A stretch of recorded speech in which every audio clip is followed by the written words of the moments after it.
So now I want to make a video real quick, something that just happened to me. I just noticed it. And I'm going to share something with you before it disappears, because I mentioned in the earlier video that I got to catch things before they disappear, because, you know, the way things are these days, they ban it before everybody else sees it. So I thought I would get on here and show it and put it on YouTube before it disappears.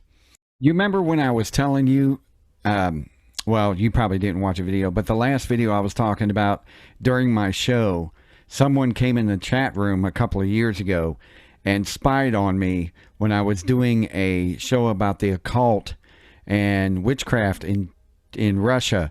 And someone showed up in my chat room and looked at the IP address, and it was from Russia, right around where the Kremlin is.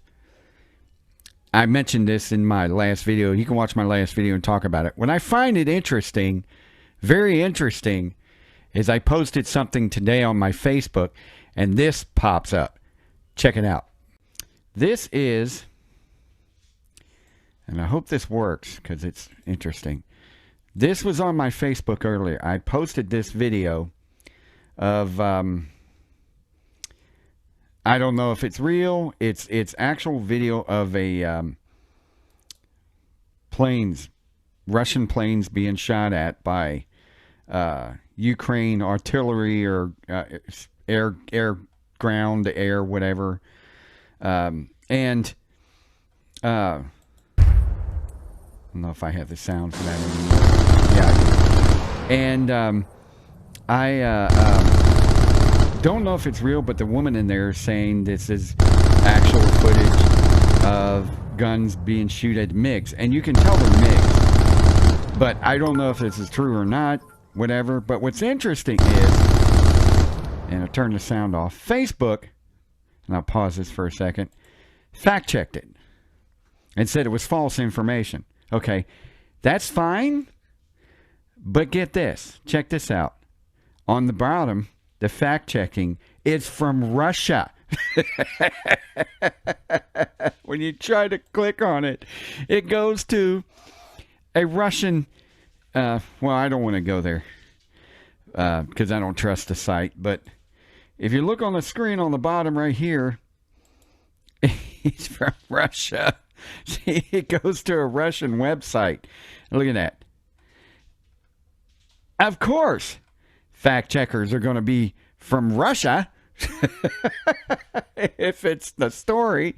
But the interesting part is, and this is funny, it's Facebook is supporting Russia as far as fact checking and telling people what they can and can't show.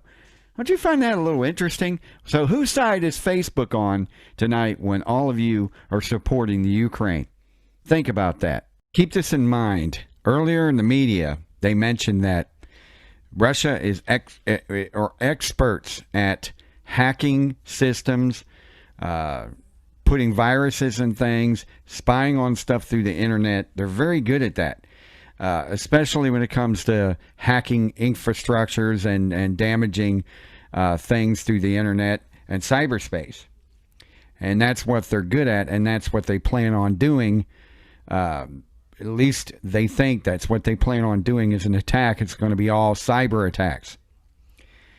Keep in mind that they can easily spy on anybody on Facebook, apparently, after seeing that.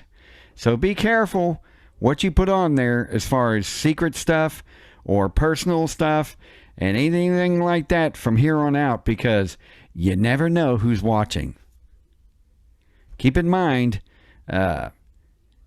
it didn't take long. I posted that maybe a couple hours ago, 5 hours ago at most. So keep in mind that it doesn't take long for them to show up, and they know exactly what you're doing and what you're posting. Think about it, because Facebook's telling them. Facebook's on their side, and they're telling them. So keep that in mind. Watch my other video on YouTube that I just posted earlier, and you'll see what I'm talking about. Because obviously there's a lot of people doing a lot of things online, and it seems like this war is going to be online. So watch that video, what I was talking about earlier on YouTube, and keep your eyes open and watch your backs, because you never know who's looking out after you. Even people on your own friends list may not be your friends. So look out for that, and just be careful out there. See ya.